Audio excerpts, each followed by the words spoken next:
Good morning, everyone. Welcome to the Metal Markets. I'm Marcus Tokadi, your host. I'm a commodities trader, so we're going to be looking at copper, gold, and crude oil today to see what levels we can lean on throughout the day and maybe even throughout the week. But before we begin, a little bit about me. If we're meeting for the first time or you haven't had a chance to see my show before, I have been trading for almost 20 years now, and I have been with Topstep for about 11 years, so very, very long time. When back in the day when we had the Squawk radio, and I'm somebody who utilizes a few concepts. They're all quite data-driven, so I use market profile, I use gamma levels, and I use statistical averages in a couple of ways to help me figure out what sort of a level I should be looking at and what kind of a day we have as well. So with that out of the way, let's see who's in chat first and foremost. So we have Raphael and Keith, early birds here.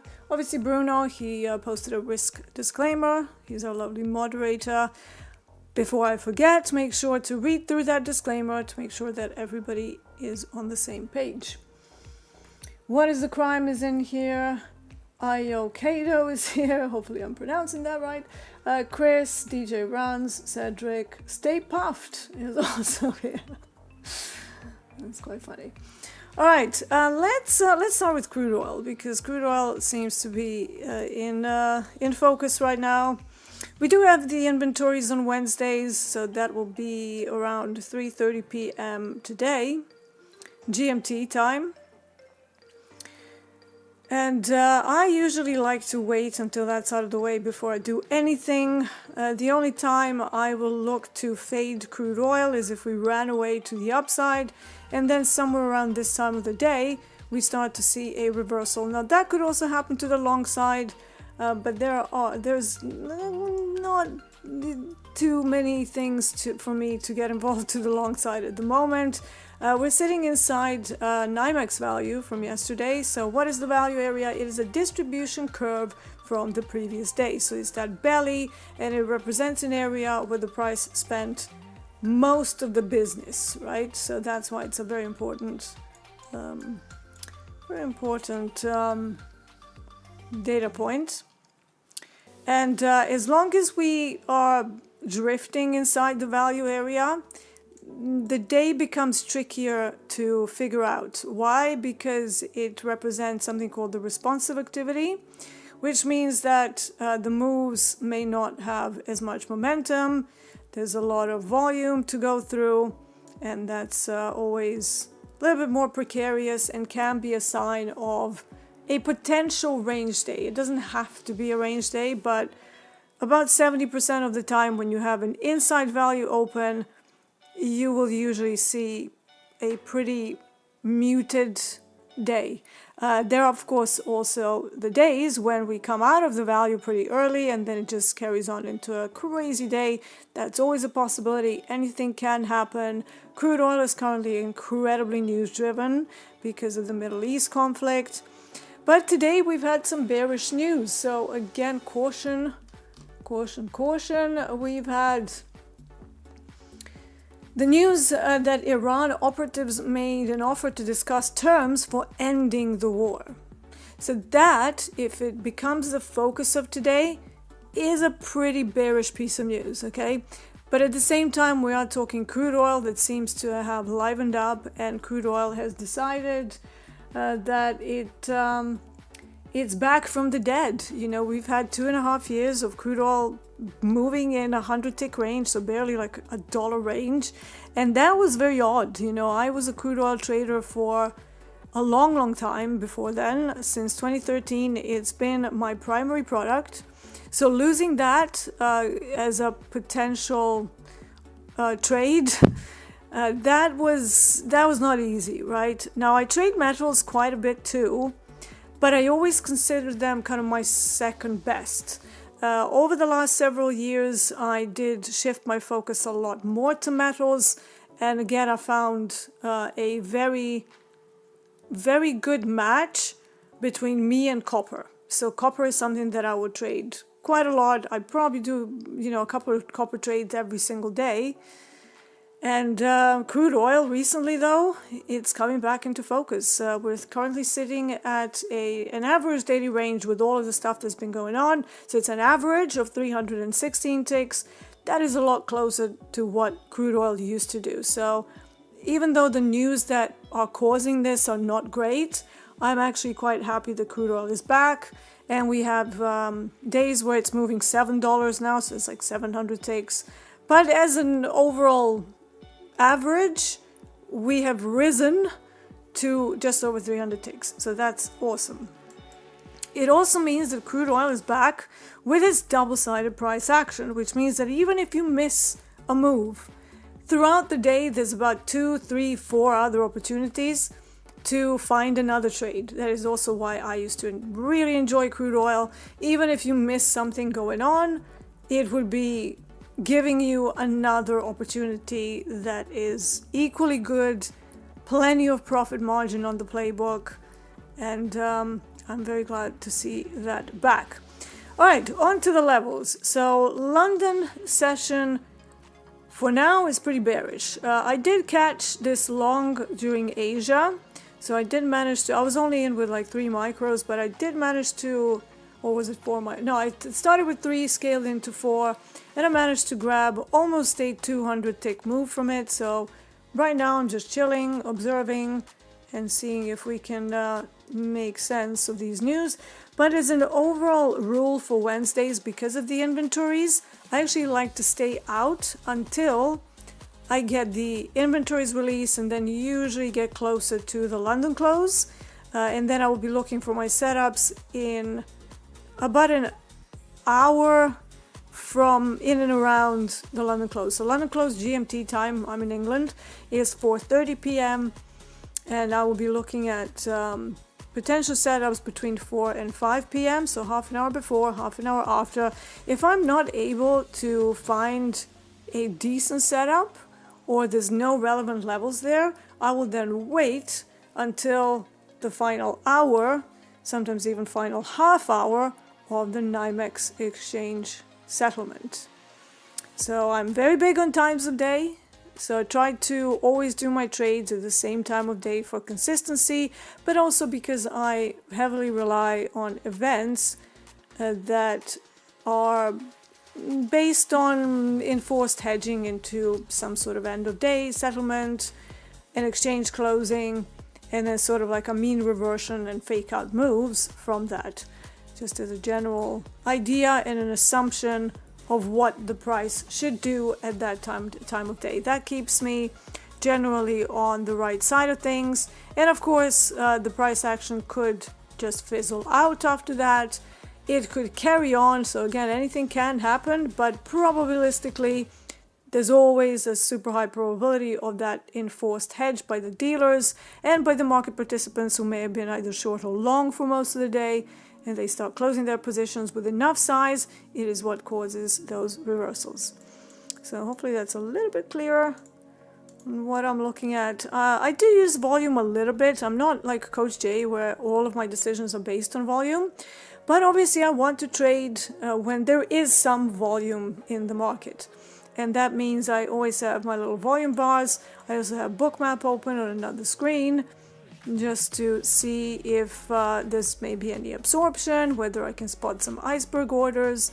And Bookmap is a love-hate thing for most people. You either love it or you find it too noisy. That's absolutely fine. It's not for everyone. Some people prefer time and sales. But personally, I'm a very visual learner. And whenever I looked at time and sales, it was just like pure numbers. I didn't really resonate with that too much. And I found it overwhelming. But I do know that there are people who find Bookmap overwhelming, so quite the opposite. But for me, it smushes it all in like a nice sort of visual smush of volume and price and cumulative delta and anything relating to the real-time orders going through. All right. Levels of interest. ADR high was narrowly missed on crude oil at the London Open. London high is an area of interest on crude oil, because there is a setup where later in the day, during NYMEX, they might wick through the London high and then reverse. So 77 all the way up to 77, 60, maybe even 78, because crude oil is in a particularly liquid environment right now. Maybe they smash through it and then reverse, reclaim ADR, and do a little sell-off. So that would be my first area where I would like to become a seller. Now, we can't always, like, I wish I had the patience to just wait for my perfect levels every time, but at the same time, I am human and I want to be a little bit more involved in the markets. So therefore, I need to have some alternatives. Now, for that purpose, I will use TPO profile, which again I have on my other chart, but I will also use developing value area, which is this purple thing here. So if you are looking for a fade of any kind, you really don't want to see the price being below the distribution curve. So we need to wait until this kind of either catches up and then price action reclaims the 75 for longs, or it just continues to move down away from it. In that case, I would probably want to see some single prints on the profile. We don't have those today. We have been building structure, so the movement is a lot slower than we've seen in the last several days. And until that changes, there's really nothing for me to do, even if it wasn't the inventories day. To the downside, we are looking at a gamma flip around 71.50 area. But before then, we have a pretty decent GEX2 level. If you are looking at Mon-Thurs, you will see that they provide end-of-day levels for a whole bunch of commodities, which is absolutely amazing. And they're probably one of the only people that are providing commodity options levels, rather than a lot of companies out there that only provide it for equities. So for me, that's no good, because the only equity index that I trade is DAX. Can't really trade that on Topstep yet.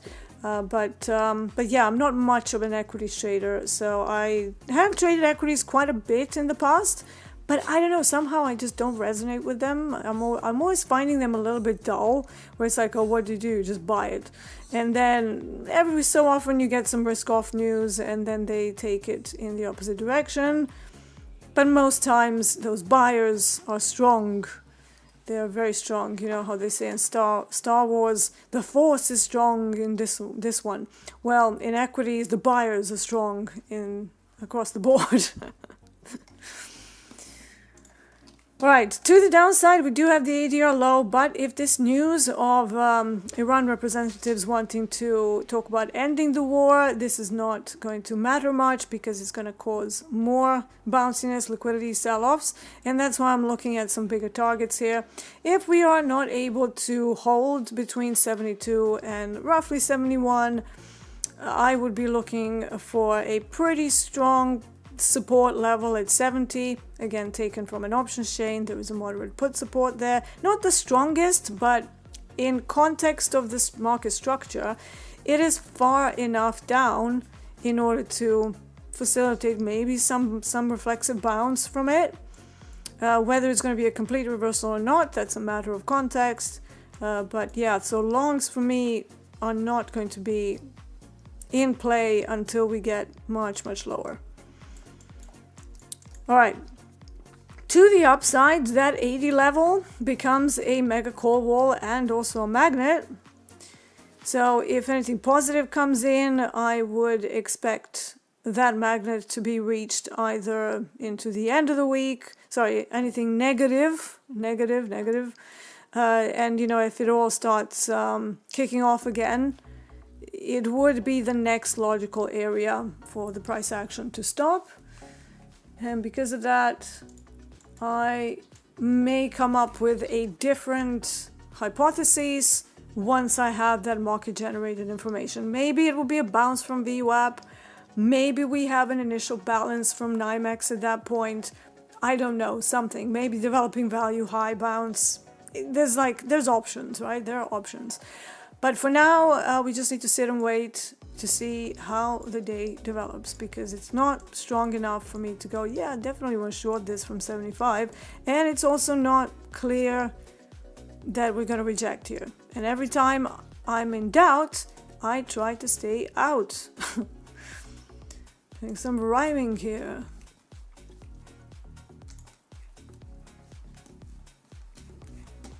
All right, let's move on to gold. I know that a lot of you still trade gold, even though it's completely crazy. Gold is not as crazy as it was yesterday. Yesterday, when we were looking at it, this ATR on 5-minute chart was showing 300 ticks. Well, today it's showing 61 ticks. And if you go by Coach Paul's way of coming up with your systematic stop loss sizes that match the volatility of the product, he uses the ATR on a 5-minute chart, multiplies that by 2, and that becomes his stop loss, and then he will adjust his positions in light of that. But gold in a bit of a precarious situation here. We have a potential for a gamma pin area at 5,200. Yesterday, that was a pretty decent rotational point, and it turned out to be, was that yesterday? Was that Asia? That was today. Was that today? Yeah, this was today. So really Asia high, I don't know where I put this, but Asia high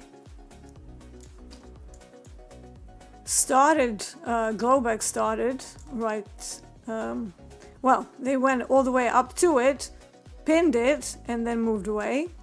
Since then, we have created a new high, but I'm still not really that happy using 5,200 as an orientation point, because I do think we're going to have a situation of gamma pinning. It's basically just a fancy way of saying sideways movement. Why? Because there's like the equal amount of calls and puts. So now they're fighting. They're like boom, boom, boom. They have their boxing gloves on, and nobody's winning. So once that resolves, we may have a different idea of where gold wants to go.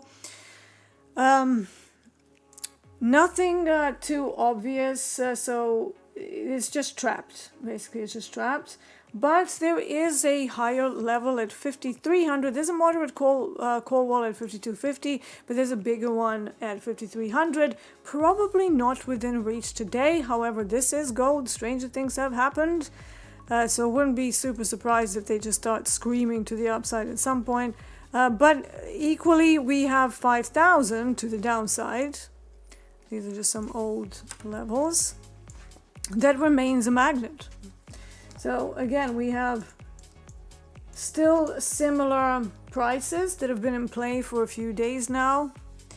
And I won't be trading gold outright in any shape or form, but I will be maybe using it as a loose guide if copper shows a correlation with gold. Now, copper doesn't always have a strong correlation with gold because it is a base metal, whereas gold is a precious metal, and they can move in a very different way. But yeah, it's a good practice if you trade copper, just to keep an eye on that correlation and on some levels that gold is doing. Because if gold starts moving crazily, and we do have all this headline risk flying around, copper will get slightly pulled by whatever gold is doing. So that's why I always have it open, and I have one eye on it at all times. All right, going to my favorite baby here, copper. At the moment, we're sitting a little bit higher than COMEX value from yesterday. So the open sentiment says that we are just high enough away from it to warrant some sort of a mean reversion. But at the same time, it is kind of on the verge of reprice over mean reversion opportunity. If we carry on higher from here, that would be more of a bullish sign.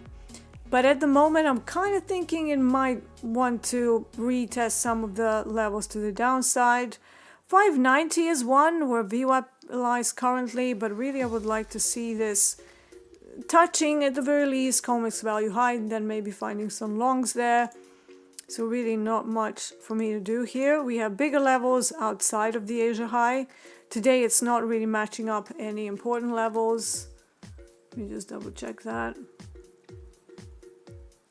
Yeah, so yeah, it's a little bit too high up for me to buy it, right? I need to see a little bit of a throw up, and then maybe maybe I'll pop in some longs. But yeah, so COMEX value high as an edge of the distribution curve from yesterday, always a good area to try fishing for some longs. If they fail that, then that would lead into something called the special situation play, aka the value acceptance, where the prices from yesterday get accepted, and then you would expect a rotation, pretty quick rotation through COMEX value. Through the COMEX value, we have ADR low, kind of cutting through it. But at the same time, it's not matching up any strong options levels. I prefer to see ADR low maybe sitting somewhere close to a round number.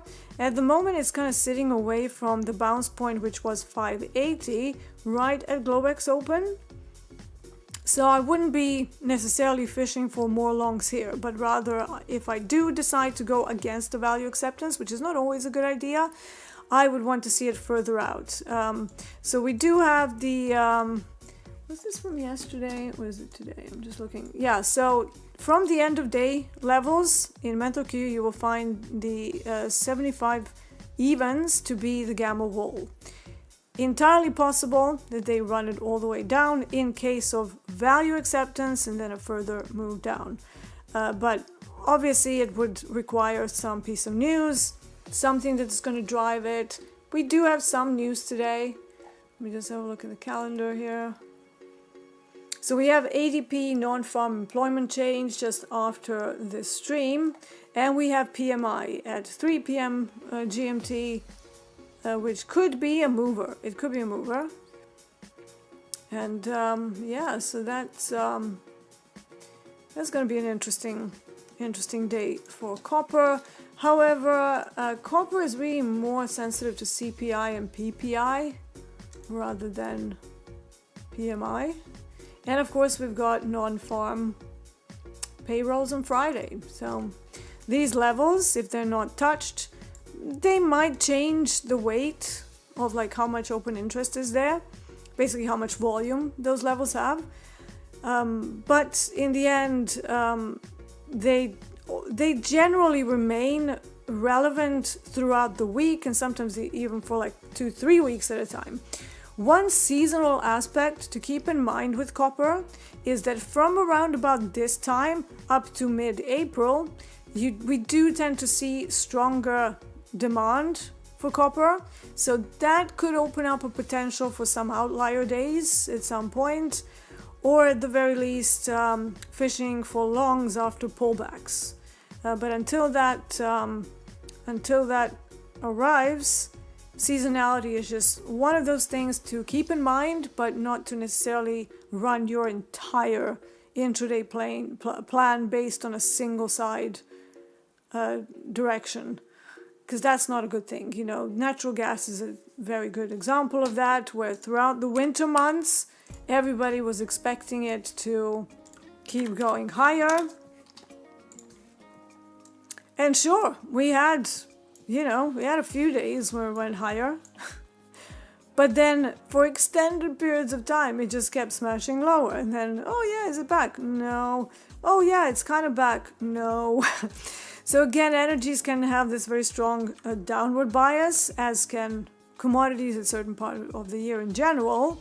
And yeah, you have to look at some technicals, because the macro side, I think it probably works better in ags than it does in sort of raw commodities.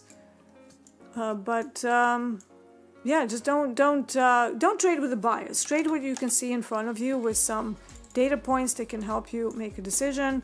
But yeah, this is your typical example of something that should happen seasonally, and people kind of plowing in uninformed that seasonality on some years is just not as strong. And also, if you have cold weather, that lasts for like maybe a week or two, but then as soon as there's like news, a possibility, a sniff of better weather coming, they just run it all the way back down.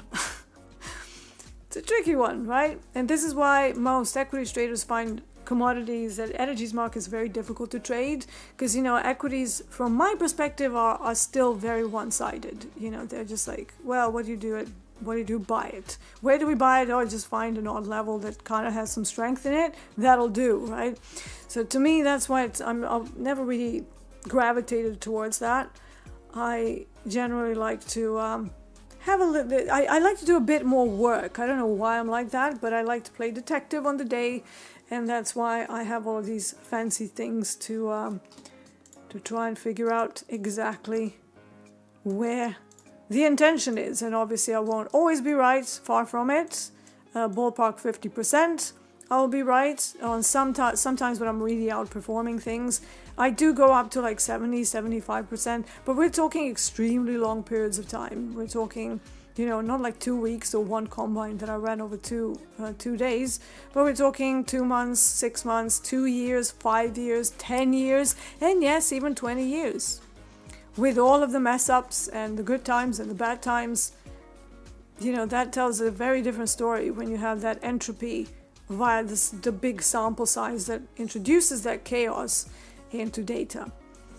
And it's a pretty important step in creating a working risk model that will work for you and that is sustainable over time, rather than just an odd couple of days where you got wind of some big move and full ported it and then ended up in an XFA. That's not really the best choice. Well, let's have a look at what's going on in chat. Yeah, Stay Puffed says Crude's back. Absolutely. Both me and Coach Hoop are really, really happy. We're like, it's back, it's back. So we're like a couple of kids who we had our favorite toy taken away from us 2.5 years ago, and now it's back. So it's like, yay, exciting times. So may it remain. Maybe not because of the wars, but maybe some people have remembered that crude oil used to be a pretty good speculative product. Or they were keeping it pegged artificially, and this whole Middle East conflict has shaken it out from the long slumber. Maybe it was hibernating for 2.5 years, I don't know. But it was probably some sort of artificial pegging for sure. Just having a slurp of an energy drink to get me through the day. Order Filled is commenting on my hair. I didn't do anything with it. Slept and ran a hairbrush through it. I can't be bothered with my hair. Like, honestly, I'm just so over it. But thank you. I'm glad you like my hair. Because I always struggle with it. I think I look like a cave woman a lot of times. Trading Nickel says, oh, hold on. Did I miss anything? Yeah, I clicked the thumbs up and I liked it, Askerl1 said. And then Trading Nickel said, makes me think of the lyrics, Katy Perry, I kissed the girl and I liked it. Yeah, so it definitely has a bit of Katy Perry ring to it. That's quite funny. And yeah, so since we're on the topic, I'm terrible with audience interaction, so help me out.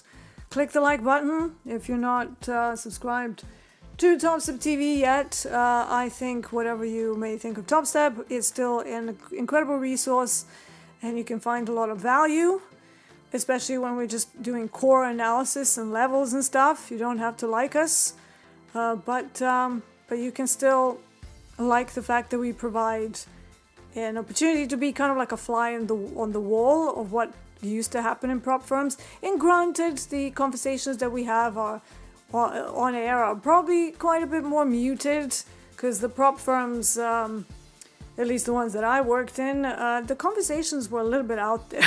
Like, I'm not gonna lie, and I loved it. You can make like cheeky comments and not get in trouble. I don't know, that could have changed now with things, but behind the scenes I think we're all still a little bit more mouthy and more profane than you could imagine. However, we keep it civil, we keep it super professional for all of you lot. Maybe with an occasional F-bomb that creeps in there, but yeah. Alright, The Righteous One says, hey D! So I'm saying, hey, The Righteous One, what's up? How do we see gamma here? So you don't see gamma here. You have to have a service that crunches the options chain and then spews out the levels. Mentor Q is actually a good one. I do use my own way of doing it. So I do have a couple of, 3-4 algorithms actually that each track separate things. And then I have weights to sift out through some of the weaker levels and only to give me the anchor points that are kind of bigger orientation points where the price should kind of stabilize or sometimes run through it as sort of like a momentum trade. And since we're mentioning Mentor Q, I might be joining Fabio later today to discuss crude oil, because it only makes sense, right? We've had a pretty big week already in crude, and I figured I actually missed his email because I was quite busy. And then I saw it, so I did respond. So hopefully he will see the email, and then we can kind of get together for a bit of a chat today. So if that does happen, that's going to be probably around 4 p.m. My time. That's 11 a.m. Eastern. But yeah, just in case you're interested, it's a good channel. It's a great company. So for me, they're invaluable. For like the overview of the option levels without doing all the heavy lifting and needing to do a bit of coding or messing with AI or whatever you want to do. They just basically have indicators that you can plop on the chart and they do all the work for you. So that's a very, very good starting point with any sort of an options chain. Right, the Asia high on copper is seeing a little bit of a jump here. Crude oil is still undecided around the 75 level, so I'm definitely not itching to do anything with it just yet. Let's move gold to a 30-minute time frame as well. Again, they haven't really moved to a new high. They haven't gone below this, so gold, I think this is a bit of a gamma pin situation in a very, very violently range-bound time of day. And that will resolve the closer we get to COMEX. We're going to have a couple of releases, so that might kind of poke it from whatever it's doing in this area right now. And we'll see which side wins. Who's going to win? That is always the question. Right, let me catch up on chat. Salty puts with a very out there buy AMC. First of all, this is not a signal service. I can attest to most people in here having pretty good skills to make up their own mind. So don't tell them what to do. They will make up their own mind, okay? And unless you've got, a CTA registration with CFTC, I would not tell people to buy stuff online. I have a Series 3, but I'm not planning to register as a CTA, so, I'm probably more qualified than most.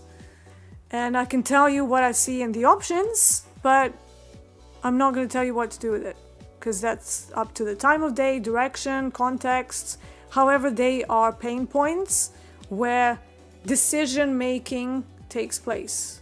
Does that make sense?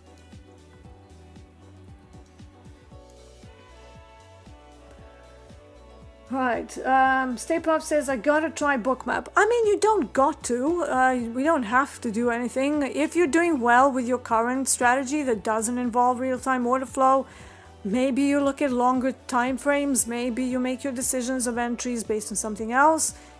Order flow is not like be-all and end-all. And in fact, for some people, it can get them into overtrading. I don't have that problem. I'm somebody who doesn't trade that much anyways. In fact, I consider it a scalpy day when I do like 13 trades in a day. And I'm like, whoa, that's a lot of trading. Whereas, most people would be scalping all day, every day, and then doing like 50 trades, 20 trades, 100 trades. Maybe that would be useful to look at Bookmap. But at the same time, if you're somebody who's pretty controlled and you have levels that are bigger and can give you a bigger profit margin and you're happy to wait, Bookmap may not be needed at all. I find it useful because when I started in prop, I didn't even get charts. Like, I did spend 5 years as a swing trader doing trades that were lasting between 2 weeks, well, sometimes a few days, but most of the time 2 weeks up to 2 months. And then I learned how to do intraday, and they gave me the CQG platform, and I opened it up, and the only thing you have is dome, dome, dome, dome. So it literally just looked, so no charts, no nothing, just a whole bunch of depth of market ladders. So now imagine you don't have this, you just literally have ladders like that. So when I first saw that, I was like, what are we doing? Like, what is this? And they were like, well, no, it's the time and, it's the resting orders, and then you have time and sales. That was the only other way to keep a pulse on the real-time orders, time and sales. There it is. Right? So you would be trying to figure out real-time orders with this. Now, I'm not that great with just pure numbers. I know that it's a weird thing to say as a trader, but to me, everything is like much more difficult if I only look at pure numbers. And I'm pretty good at arithmetics. I'm pretty good at algebra. I generally love numbers, but not in this context. I find it very difficult to figure out patterns. Maybe it's because the time and sales was a late addition in my own journey. But when Bookmap came in, I was like, oh my God, this is the best thing since sliced bread.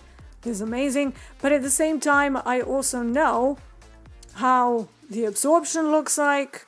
I know when I have consecutive candles that are kind of stepping into the market with some increasing conviction, and then you can also look for cumulative volume delta divergences, which can provide like a little micro entry trigger to front run a trade based on something that is actually happening. And again, it's not a guaranteed, it's not like a be all end all, but to me it was helpful. But for some people, they find it noisy, they find it cartoonish, and they prefer time and sales, or they just prefer charts. And there's absolutely nothing wrong with that. Just because, some of us coaches here and traders, just because we don't like something, that doesn't mean that you should immediately throw out the baby with the bathwater and try and emulate. If most of you will be pretty good at analysis, but your issues will be elsewhere. Like, for example, overtrading, oversizing, not waiting for the levels, getting involved in FOMO trades. That really has nothing to do with order flow or with, whatever level you're looking at. That is something that you need to learn to control, and is usually a result of error-related negativity, aka ERN. And it happens within milliseconds, right? Once your brain thinks it's made a mistake, it goes into this overdrive. And the hilarious part is that people with higher ERN response generally do extremely well in life. I've said this before. But in trading, it works directly against them. This is why you will see some very high-level individuals that are amazing at everything else, but trading is like this one thing that they just cannot crack.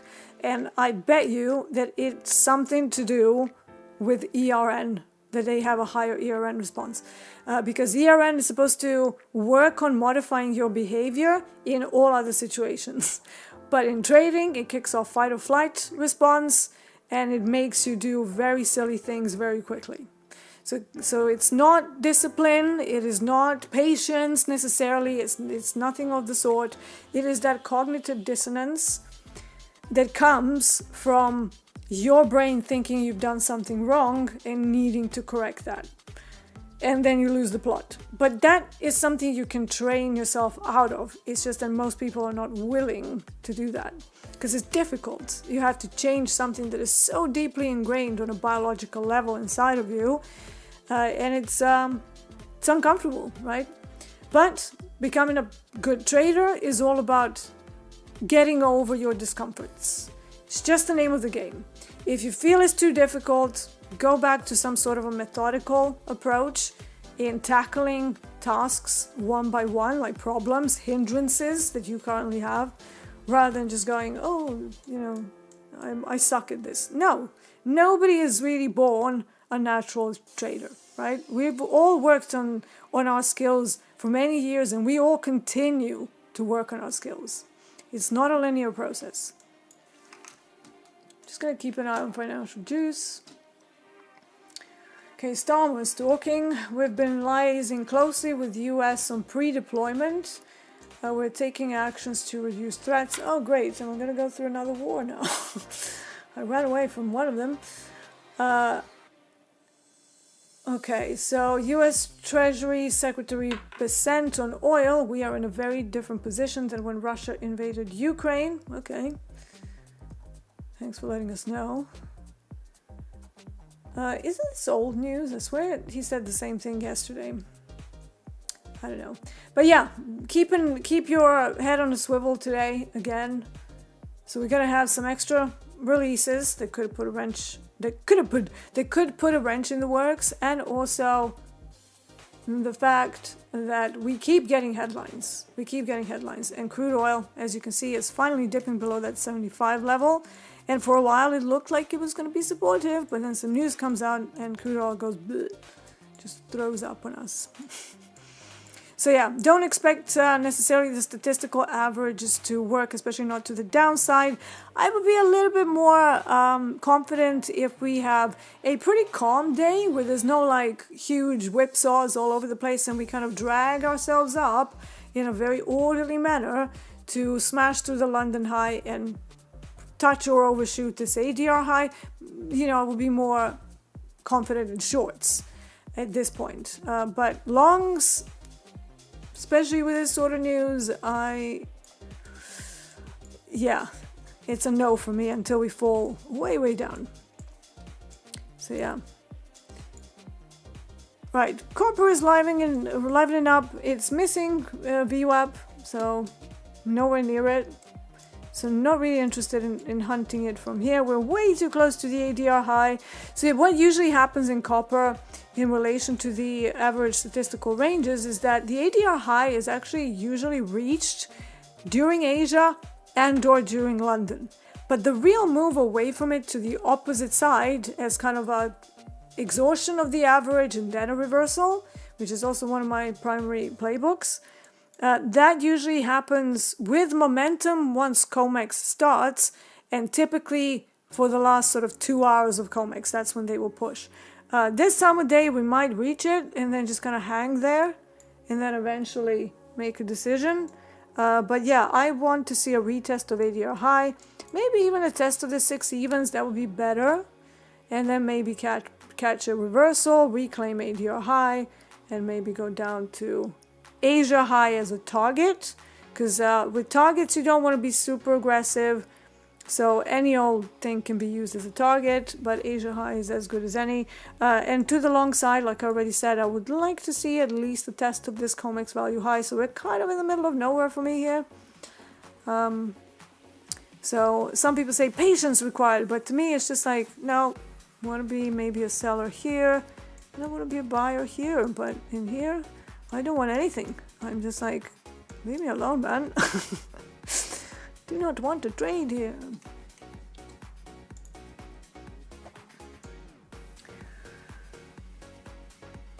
Trading nickels at about the old time for the stream. I did MES and RTY longs, and I'm thinking a possible mean reversion at this point, but my entry on the idea isn't phenomenal. I mean, it doesn't have to be phenomenal. You know, if it works, it works.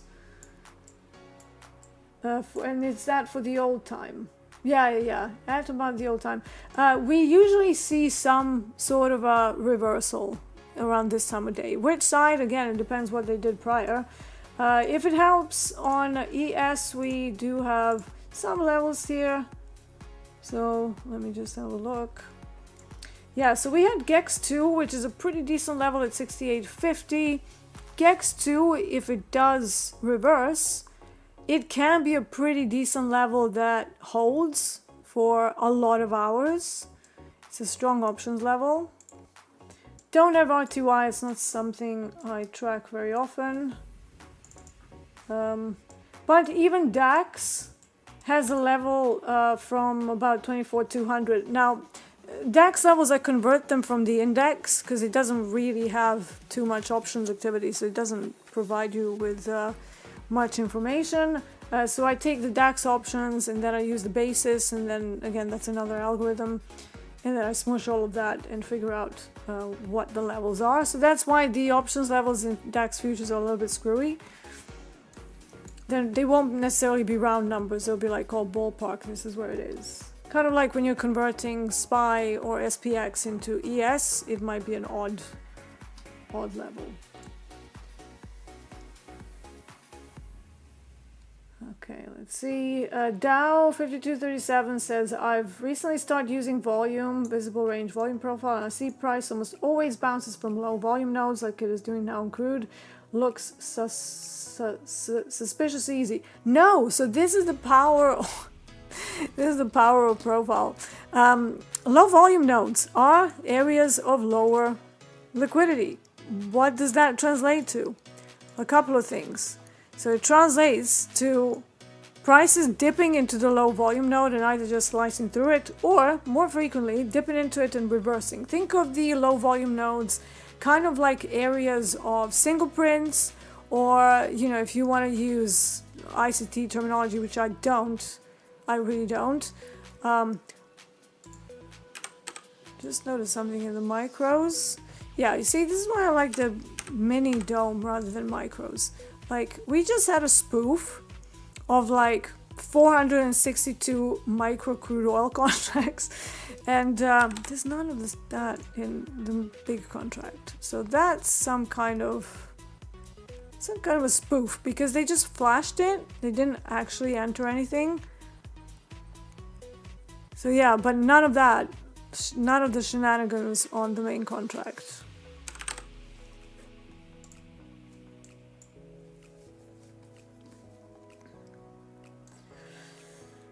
Are we cheating on RBOB with crude? Well, I would say that I was cheating on crude with RBOB for a long time, because Crude Oil and me, we were married for a long, long time.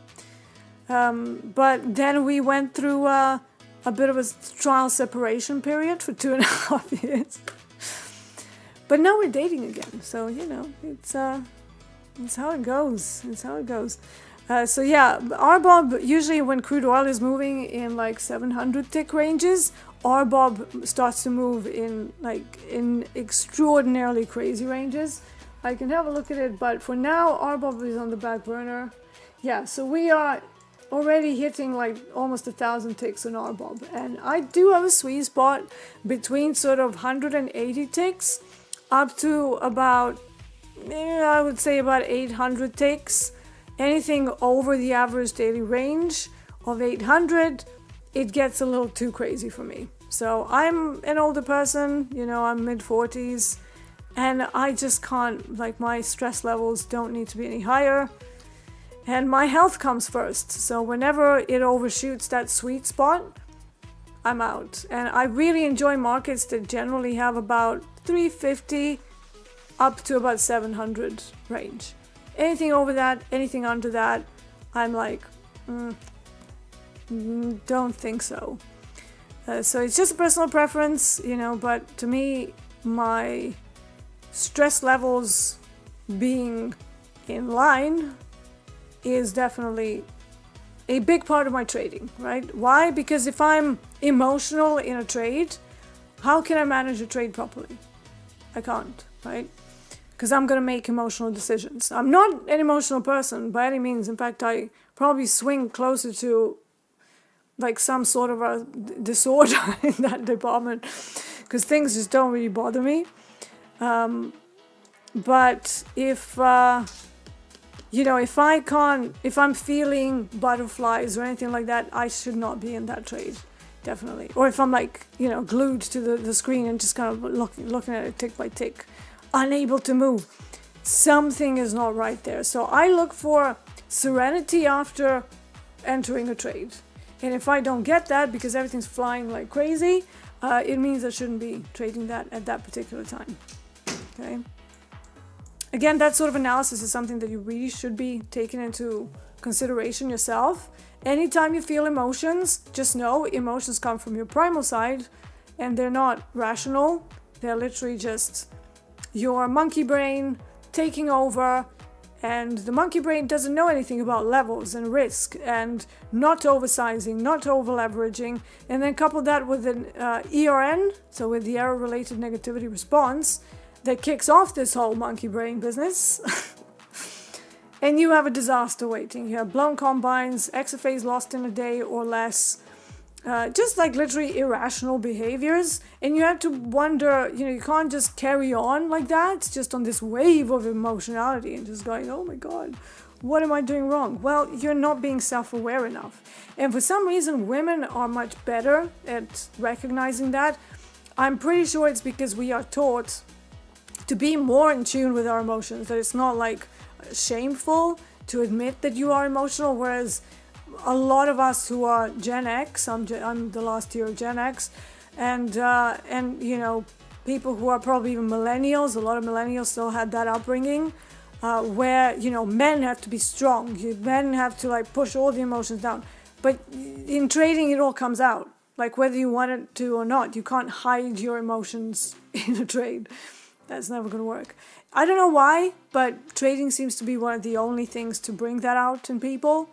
And as a result, traders these days, when it's just us with the screen and nobody else around us, you have to be more emotionally intelligent. And you have to just get in touch with that side of you and be okay with it. And then if you are finding that you're losing control, then that's the part that you need to work on. It's not strategy, it's not levels, it's not anything else. It's just how you feel and how much you feel whilst you're in a trade. And also if you feel too much, but you feel like you're using the right level, it's very likely that you're oversized. Very likely. So if you can't walk away, like Coach Ray always says, if you can't walk away from the desk when you execute a position, you're very likely in with too much size. And I know that we all want money and fast and blah, blah, blah. But, I have been trading for over 20 years at this point. To me, this is just like another day in the office, right? And I don't really care whether it's a practice account, whether it's combined, whether it's a funded account, whether it's my own personal account. I approach it in a very similar way where I don't care about the outcome of a single day. I don't care about the outcome of a single trade. But I do care if I keep losing the plot for quite a few days on the bounce, and that being the result of the underperformance. That's the thing that bothers me the most. Nothing else does, right? So then if I notice those kind of behaviors in me, I will spend a few weeks working just on that to get back to some normality. And it happens every so often. Something happens, whether it's your personal life. Sometimes it doesn't even have to be your trading, but you just feel off. You just feel not quite right. And you might be, like for example, I've had some days where I'm up on the day quite a bit, but I felt like I was fighting the market all day long. I'm like, oh God, why is this so hard today? And it's usually because you're either not completely in that, flow of whatever is happening, or you're distracted. Many of you have day jobs, you have to be in meetings, you have to do other things in a day, and so do I, right? I have, 2 other companies to take care of, and it's kind of difficult sometimes to kind of focus just on one thing. You have emails flying all over the place, you have Microsoft Teams, you have, Slack kicking off, like there's things going on, and you're just like, and now I'm supposed to make good trading decisions trading, so it's like, it's not going to work, right? But you have to recognize it. You have to be very self-aware. Right, copper is failing at... see that gamma pin that I said? Look at it. Some people would be calling a breakout on gold, right? It was like, oh, it broke a rally in gold, and then smash. What's happening? Gamma pinning. Gamma pinning. So until we get one 30-minute time frame candle, one bar that closes outside of this mess. So let's put a box. Living in a box. Do you remember that song? Or am I showing my age? Living in a box. So if we get a strong 30-minute bar close outside of either of those, that would signify that the resolution of who wins this gamma pinning battle is there. But if they wick it down and then it ends up with another buying wick, that's still a gamma pin. And it's a horrible range. It's a massive range. So at the beginning, we had 250 ticks. Now that's expanding. It's expanding to 286 ticks. So it's less than it was yesterday, but it's still quite whippy and tricky. So careful of the gamma pinning in gold. Again, be patient. I wouldn't even do anything with gold until we at least get this ADP number, and then maybe give it, you know, some time for COMEX to open and for the first half hour to kind of settle, and then find a trade then. But right now everything is a little bit in a precarious situation. At least we're getting a bit of a sell-off in copper, so that's good. I might have my levels at some point today. But at the same time, they're not there yet. So, yeah. We have to wait. Oh my God, good morning, Jay. Coach Jay has joined us. Before I forget, so obviously we have less programming today. Topstep team is having a break. But Jack, Dakota, and Jay are going to be holding down the fort with fast markets. So make sure you join them. And then after that, there's going to be a break. And they are going to have Power Hour when you're going to get Jack, Dakota, and Mandy joining. So it's going to be less content today, but still, you know, quite a few hours of Topstep TV fun with the core team joining you. All right. Yeah, and Coach Jay is an early riser. I know that. So yeah. All right. So gold is trying to go under. Is that any kind of news? I mean, Besson is talking about tariffs as well. That could be a reason. Rates will revert to previous rates in about 5 months. 15% tariff rate likely to enter force this week. We will see more Section 301, Section 2, yeah, whatever. As soon as they start quoting sections, I just glaze over. But yeah, so some tariff speak. That's probably bringing a little bit of volatility here. So yeah, nothing really much. Silver about to fix. What we're going to do. Again, silver fix is just an event that you need to be aware of that causes more volatility, but it's not something that you actually trade, right? So again, look at this spiky candle. So where was the silver fix? Here, the open, right? So you can then just go use it as kind of a pivot throughout the day. Kind of like you would use VWAP. Are we above it? Are we below it?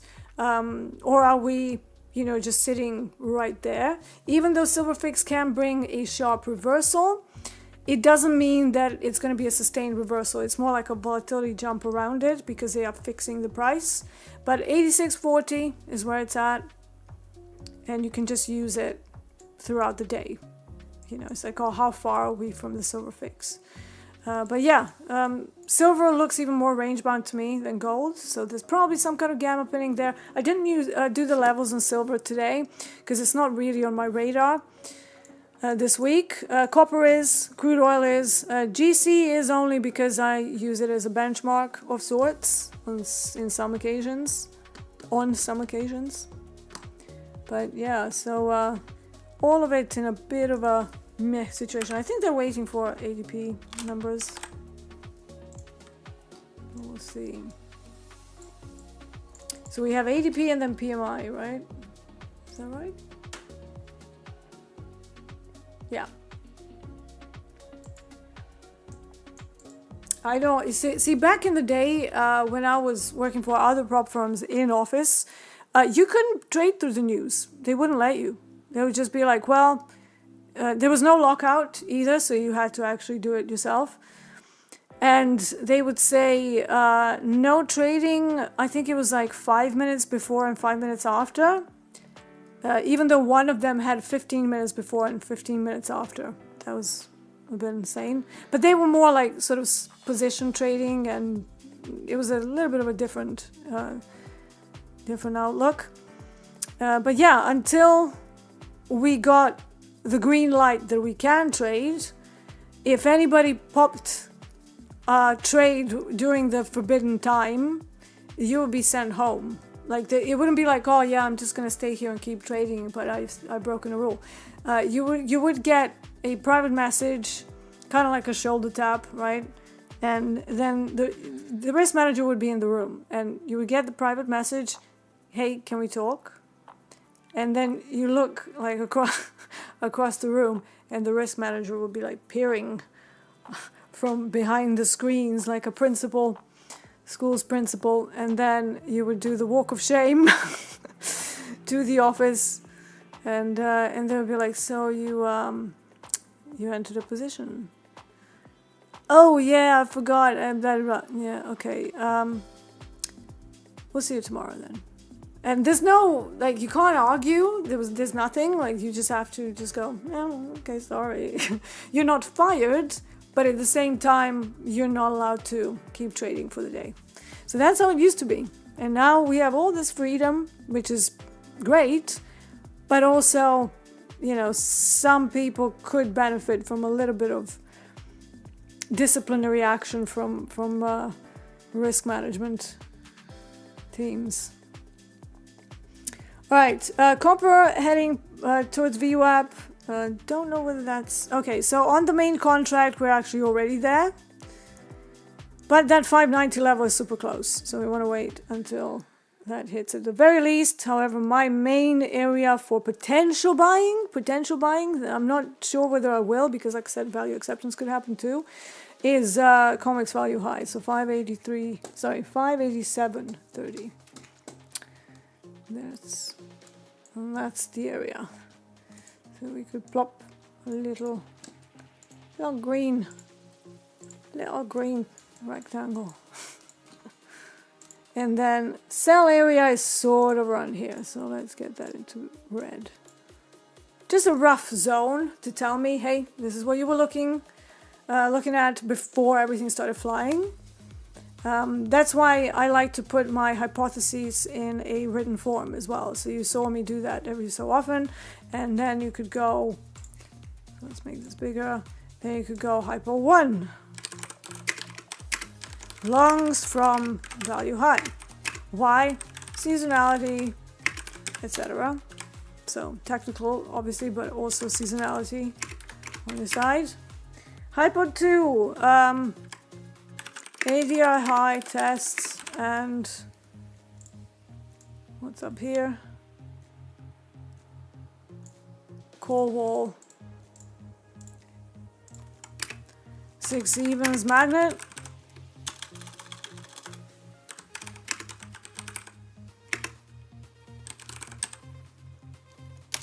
Then hypo 3, what if we end up in a range bound day and neither of these levels come in?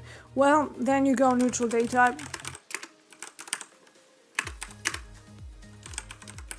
Now this is something that I don't need to tell to myself. Identify session highs and lows, then look for the sweeps.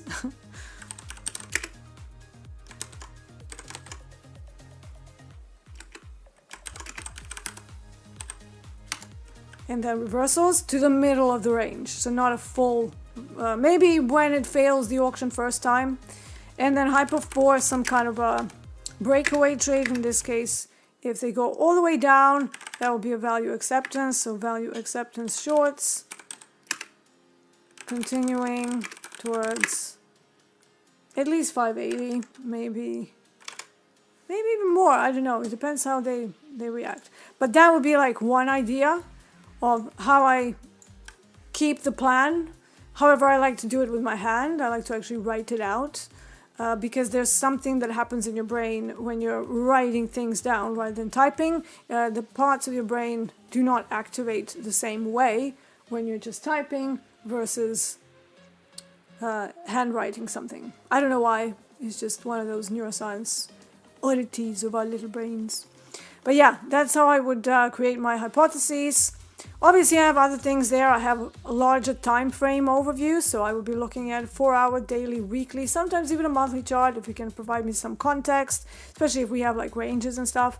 But then I have the open sentiment, so where are we opening today in relation to the previous day's value? How far? Are we inside, outside? Are we maybe looking at a mean reversion potential, in which case we can't be too far because then that's repricing, and I refer to that as the open sentiment. And also, what are we doing with the average ranges? Did we touch them already? So I would say yes, we touched them, reversed, right? So that is a statistical normality. This is a statistical norm. So for now, copper is not in an outlier day, and you can expect that it's going to follow some of these levels in a less of a crazy manner, but at the same time we do have some negative gamma here, so that means that overshoots of the levels are possible, reclaims are also possible, but just expect a little bit more craziness today, and that means maybe bigger targets. So rather than going to ADR low as a potential stopping point, it could whip down to 580 and even 575, because that is where structurally we reversed yesterday, right? And that's where the end of day gamma wall is sitting today. Is it an accident? No, it's not. They weren't able to break through it, and then they reversed, carried on higher. When did that happen? Same time, about an hour. So basically around the time when we started this stream. Is a similar thing happening? Well, no, we're actually reversing a little bit earlier in the day. And that's a little too early for me. So this is either going to be a fake out, in which case the COMEX value high might come in right after the ADP number. And then maybe I'll have an early trade. But on most days, I like to wait until the full COMEX initial balance is out of the way, and then see where the reversals happen after my 3 p.m., 9 a.m. Central equivalent. So yeah, doing something like this keeps you on the right path. And therefore that means you can't be doing shorts here, longs here, line in the sand, up and down, up and down, up and down. You're just going to be chopping yourself up, okay? We don't want to do that. We want to focus on bigger levels that have the profit margin, inherent profit margin inside of them to push it to a bigger level, right? But at the same time, if my value high is aligning with like ADP release, I'm obviously going to wait, right? I'm not going to be like, well, the level is here, let's just go. That's also one way to really dig a nice big hole for yourself for no good reason whatsoever. FOMO is real. But I don't really care for it. William Humphrey says, where did you make the 800? Could you give a breakdown? I did give it at the beginning. It was crude oil long overnight. Did the initial core position of 3 micros, then added to 4, and then ran it from around here all the way almost to, I think, the first half hour of London. And then I was like, you're losing steam here, so I should probably not do the D thing where I run a trade for 8 to 10 hours or 4 hours. Most of my average trade times are about 80 to 100 minutes. So yeah. Not Connor says, we don't get puppy cam in fast markets. Well, actually, if you ask Coach Jay, he's got a puppy. So you might be able to fill that need for the puppy cam. Do I like the mean reversion to VWAP shaping up in DAX? Sorry, I didn't see that on time. Yes, because like I said earlier, it is a time of day when DAX usually likes to reverse. Yeah, VWAP is usually a good target. Let me just see how far that is. Again, because I was on crude oil. Yeah, so VWAP is close enough. The only slight worry here is that we did have some single prints which have now been closed. VWAP may not be on the cards, so this might be all the pullback you're gonna see. This is another one of those where equities do a partial fade and then they just keep going higher, and it's like, Equities. Does DXY, does the dollar index ever factor into how you expect commodities to move? Not for me personally, no. Maybe if I was running, swings overnight and stuff, but in my opinion, even with my trade times being, much longer than normal, I, like your normal sort of intraday traders, I would really... I just don't see how that would be super relevant because, dollar might be weak or strong. How does that help you? To me, it helps me a lot more to know that there's, let's say, a gamma pin that was causing the range earlier in gold. They have now resolved, but at the same time, maybe they jump out of VWAP, but they're going short now. So rallies in gold for now off the table. Doesn't mean that could change. Because again, some more things kicking off in the Middle East. They're going to run it back up because risk off. And COMEX value high. So similar outlook to copper. It's just it's a lot more of a range. 5150. I mean, do I even have a level? No. So I have a level at 5100 that might be interesting. But it's not quite strong enough to kind of stop the madness if they really start to run through it. The screeching halt could possibly be 5,000. This is also a very, very strong move now. And probably unwinding just before ADP because we're getting to within like half an hour from that release. But this is that resolution that I was talking about. And if you were expecting a breakout, what would have happened? Breakout upside, it would have failed. And then they stayed within that range and finally decided. But again, if they wick it back up, that's then still range, right? That's still range. And we have like 17, 18 minutes until the close of the next 30-minute bar. I use 30-minute bars for my ultimate decision making. I try not to front run too many things, but I will, I will look at Bookmap and see whether there's something developing there with my trading idea. But again, if I don't see anything, I will just stay out. Like last night, so we were doing group coaching. It was Hogue, Hoop, and me, and I said I was interested in longs from 75. But it never gave me what I was looking for, and then it just kind of smashed through it. So the best thing to do is just to sit and wait. You really want the level to be held or reclaimed, right? So you kind of touch it, maybe overshoot a little bit or a lot, and then for the level to be basically reclaimed by price action into the 30-minute bar. That provides you with a much stronger overview of upcoming momentum potentially than looking at a 5-minute chart that has a lot of noise, or 1 minute, or the lower the time frame, the more noise. So, and the more potential for people to chop themselves up like sushi. Like sashimi. Tick, tick, tick.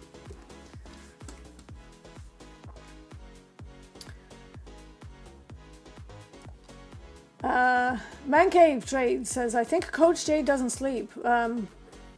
Neither of us sleep. What is sleep? I'm not familiar with that word. Coach Hoop is awake as well. Morning D and Metals Market Chat. Good morning, good morning.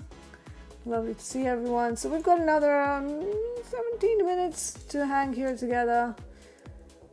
Joshua wants to know, hi D, what are the look back periods you use for ADR, ASR, and ATR? So I use about 10 days for ADR and ASR. However, sometimes I will actually increase that, especially if we have like one outlier day and then all of the other days are much smaller. Like on one day, once in a blue moon, something happened. That is too much of an outlier for me, and then I will smooth it out to 40 days, but not very often. Most of the time I will be on 10 days, not 14. For me, 10 days in some of my tests, the way I calculate them, they are performing better than the 14-day one. However, ATR on the intraday time frames, I will mostly use 14, but if I'm looking at a 30-minute time frame, I actually get down to 9 because I don't want to overlap the previous session. And if you're looking at a 30-minute bar, that's going to be like 9 is already too much, right? But it still gives you a decent average, especially when I'm trading a little bit later in the session.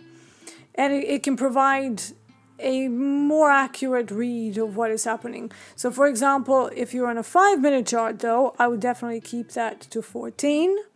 Why? Because there's more candles, and you don't want the 14 candles to only encompass the quietest part of London, like for metals, for example, gold and silver. The first part of London session, so the first kind of 2 hours, that's the quietest session because there's nothing happening. LSE, London Stock Exchange, doesn't really trade futures. They trade derivatives. They're called ETCs, like ETFs, but for commodities. And they are products that have the prefix wisdom tree in them. That's what's traded on the LSE. So they don't really trade futures at all. But once LME starts, London Metal Exchange, the base metals start livening up. That's literally 10 minutes after we start the show. However, even then, precious metals are still not going to be like, oh yeah, let's go. Wow. They're still like, maybe we should start doing something here. It's really not until you get super, super close to COMEX Open that things really start rocking and rolling in precious metals. So those are like some pointers of volume-based stuff. So when you're looking at averages, it's going to be a little bit contextual depending on what you're trying to achieve. But the lower the time frame, your ATR measures really need to encompass the correct time of day so that you're not looking at dried up liquidity from the 2 hours of London and then trying to trade COMEX using that information. And suddenly finding that in this higher volatility time, everything is just running through your stops and saying, well, what's going on? So because of that, I actually came up with average session ranges, right?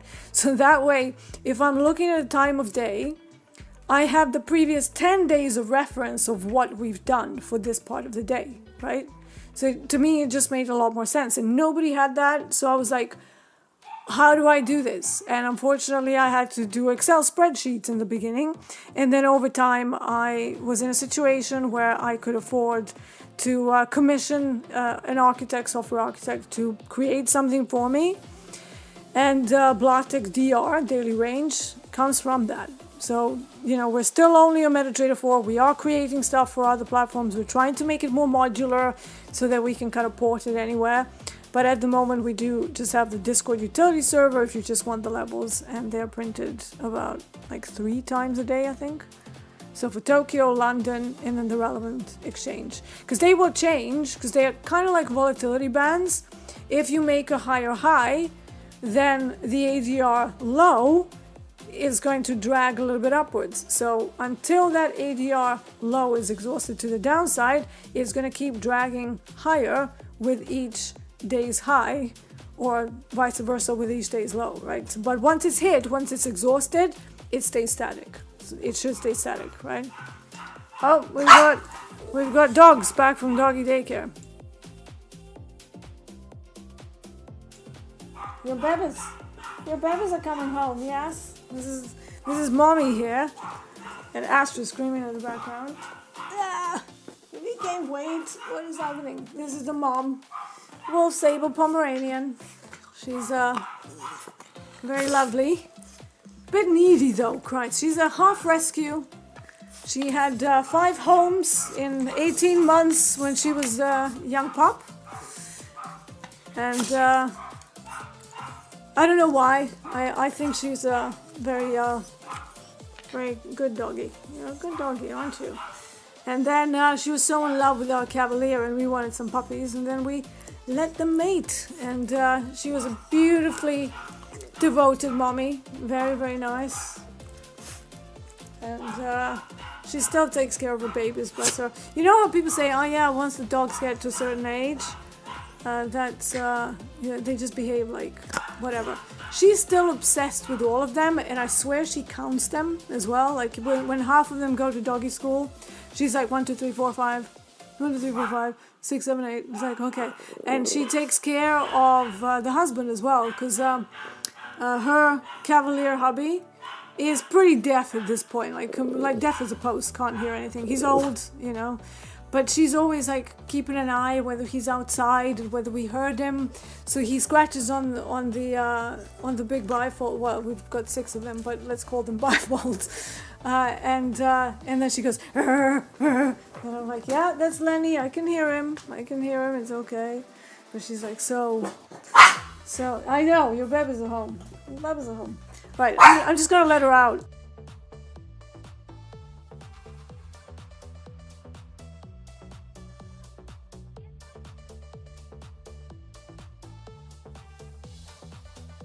Otherwise, she would, if I didn't let her out, she would like pop a gasket. Like, my babies. Alright, so we got another 10 minutes to hang here together, and then we're gonna have a bit of a break.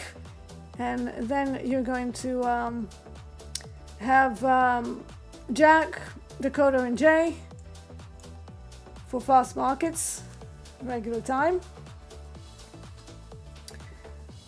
Coach Hoop is saying group coaching every day is group coaching, 12 p.m. Central, and then the rest of the week it is off schedule. We're not doing group coaching today, are we? Did I miss anything? Yeah, so there's no group coaching today. It's like a shortened 2-segment stream for the daytime show. Again, the team deserves a bit of a break. We all work very hard, so it's only fair, right?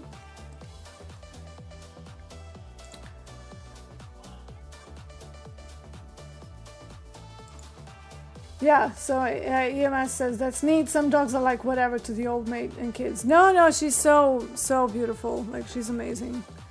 She's very loving. But when we first got her, she was so needy and insecure. Oh my God. I mean, the family that we got her from, I said, well, what's her favorite food? And they were like, I don't know. And I'm like, how can you not know what your dog's favorite food is? Like, I know what each of my dog's favorite food is, and I've got 8. So it's like, and you can't keep track of what your one dog likes to eat. Like, what sort of an owner are you? So yeah, and then we very quickly figured out that it was chicken for her in particular. She would sell everybody for chicken, man. One time we were walking past a shop when we lived in London. There's a shop called a restaurant. Well, it's a bit of a stretch to call them a restaurant, but let's say a food place called Nando's, and it's kind of like almost like a budget chicken restaurant, I suppose.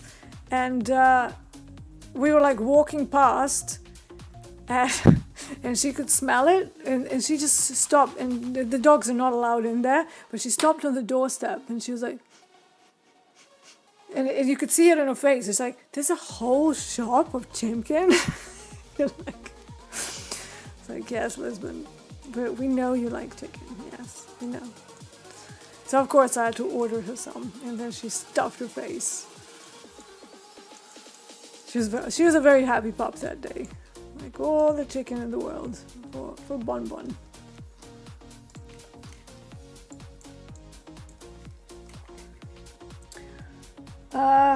Amar says, hi Dee, hope you're doing well. I am, I'm doing okay. Surviving on Celsius. Not sponsored, by the way. Just, I like the fact that they're like less carbonated than like Red Bulls and other things, and yet they have a pretty high caffeine content. However, I'll be honest, I don't have the whole one in one day. I kind of sup one across 2 days. Is that really pathetic? I don't know. But yeah, I feel that 200 milligrams of caffeine is a bit much for me in one day.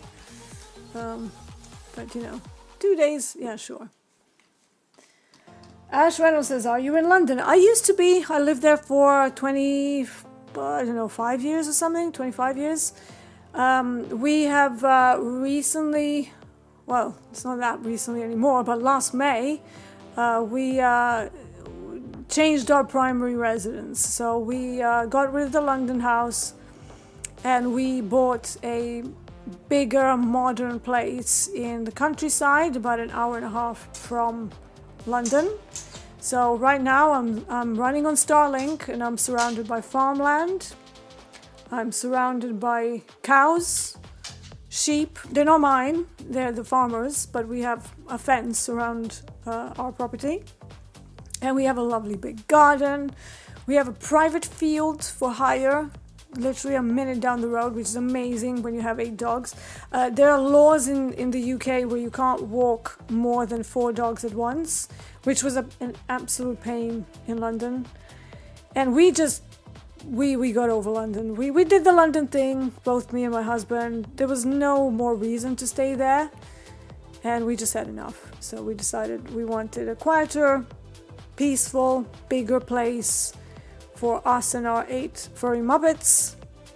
And honestly, I'm so in love with our current house. It's not even funny. Like every time I get up, I'm like, however horrible I'm feeling on the day, I'm like, it's very nice, very nice, and it just does something to you. It just puts you in a good mood. You know, if you're living in a cluttered up place where you can't turn around without knocking into something, that is not a good space to be in, because then your mind will all be like jammed up and a bit weird. So it's like so important to sort out your environment, and we're very lucky that we made this move. Absolutely right for our time of life. You know, we're both getting older, and I just couldn't do London anymore. I don't enjoy going out anymore. You know, I like a dinner with friends. I can still muster up some energy every so often to do that. But to be honest, I really also like just having people over and talking over a good meal. So that's where I'm at. Granny D. Do I use Asia high and low to trade DAX? Yes. Especially on days when Asia range is notable. If the Asia range is tiny, it's not going to make much difference, but there are a lot of nights where DAX now trades through Asia, right? It's not the biggest range, but it's definitely a good reference. So similar to equities, similar to metals, you can also use the Asia range to run, for example, a sweep in and around London Open, maybe even Eurex, and then a reversal. So that's one of the setups that I actually have an algorithm for in DAX. I don't run it year round because it's not like it happens all the time. But when DAX is moving a lot and when there's a particular range size that was traversed during Asia in DAX, that's definitely a good starting point. But there is a cutoff point where the range is just not large enough, and on those days the algorithm is silent. I do have a number of automations that run in the background on some of our other accounts, so that's one of them. But like I said, it doesn't run all the time. It has to have like a pretty decent range. If there is a decent range, then Asia high, Asia low, they're pretty useful in DAX. Does my husband trade? No, but he is in the bank, or he was in the banking industry. He's largely retired now. It's a man of leisure. But yeah, he was a pretty hands-on kind of team lead for bulge bracket banks, and he worked for very, very big banks and front office and stuff for, I don't know, over 30 years, I think. And then he retired, and yeah, now he does DIY. We're supposed to be installing some like blackout blinds in this place, so he's gonna be doing that. He still does like contracting work every so often, but he's not like going into the office and stuff. He's let's call it semi-retired, right? He doesn't stay completely, at home or in the garage where at the moment our garage is not used as a garage. It's full of storage from our storage unit, but also he's got his work tools, like the power tools and stuff. He's got a track saw. He's got it all going on, you know. And he is a mechanical engineer by trade, like before he went into software and stuff. All right, so that'll be it for now. Let me see if I've missed anything. Ash Reynolds says, that sounds amazing. I'm in East London. We used to be in Battersea. So we used to be South London, but posh, as you know. Don't have to tell you. Yeah, and it was fine, but it just got, I don't know, we were over it, where we didn't really want to stay in London anymore. All right, everyone, that is it for today. We're going to wait for some good levels to come in after all of these releases are out of the way. No point in chopping ourselves up before then. A couple of big releases coming up, lots of news flying around. Whenever you see a massive candle and something moving super fast, don't have your first instinct to click the button and enter it. In fact, train yourself to see a big candle and just go, whoa, what was that? You know how me and Jay, like every time we work together, we'll be like, ooh, that looks a bit newsy. So what does that mean? It means that it's a big candle that suddenly has a lot of velocity in it, and that is not the signal for you to jump in, right? It's the signal for caution, something's happening. Let's find out what, and then we can find a way to maybe either fade it or go with it. Depends on what sets up. Just don't like blindly jump in. This is not the week to be doing that. Thank you for sharing your time with me. Like I said, we are going to have a shortened programming today, but do join Jack, Dakota, and Jay for fast markets. So it's not going to be the opening call. It's just going to be the fast markets, and then also Power Hour when they will be also joined by Mandy. And I do believe Coach Jay is. Are you doing? If Coach Jay is there, you're doing at the buzzer today? I don't think you are. Don't see it. I don't see it. So I think we're pausing at the buzzer today. Yeah, for the next 3 days as well. So take a look at the weekly schedule on topstep.tv. So you have the TV guide there, so you can see what's on. Until then, be careful. It's still a headline-driven week. And I will see you again tomorrow for another episode of Metal Markets. This was Topstep TV. I am Marcus Stalker D. Have a great day. Take care.